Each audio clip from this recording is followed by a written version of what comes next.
Man, मी आजपर्यंत एवढ्या स्पीडमध्ये अशा रोडवर कधीच नाही चालवली. ट्रेमेंडस डिफरन्स आहे. मी लाईफमध्ये गाडी अशी स्पीडमध्ये या रोडवर चालवलीच नाही आहे, या टाईपच्या रोडमध्ये. माझं नाव राहुल आहे आणि मी नवी मुंबईवरनं आलो. माझ्या गाडीमध्ये ॲक्च्युली खूप जास्त बम्पी राईड व्हायची. फ्लायओव्हरचे जे जॉईंट्स असतात त्याच्यावरनं सुद्धा गेलो तरी खूप गाडी उडायची. मागचे पॅसेंजर खूप कंप्लेंट करायचे की हळू चालव हळू चालव. त्यासाठी मी इथे शॉकअप चेंज करायला आलो. मी इथे आल्यानंतर हे दीपक सर आहेत आपले, त्यांनी आम्हाला आल्या आल्या जेवायला पाठवलं आणि मी जेवून रिटर्न आलो. त्याच्यानंतर मला सरळ टेस्ट ड्राईव्हसाठी घेऊन गेले. मला वाटलं फक्त टेस्ट ड्राईव्ह घेणार आहे नंतर काम करणार आहे, पण ॲक्च्युली मी जेवून आलो तोपर्यंत काम झालेलं होतं.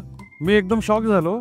गाडीत मागे बसलो टेस्ट ड्राईव्हसाठी आणि एकही जर्क नाही लागला मला आणि एकदम स्मूथ होतं. मला वाटलं काम झालेलं नाही आणि गाडी एकदम स्मूथ चालते, आता काम करायची गरज नाही आहे. पण मग नंतर त्यांनी सांगितलं की काम झालेलं आहे म्हणून असं आहे. मला विश्वासच नाही म्हटलं. आय वॉज कन्फ्युज की ॲक्च्युली काय केलं आहे की एवढ्या लवकर कसं काय काम होऊ शकतं.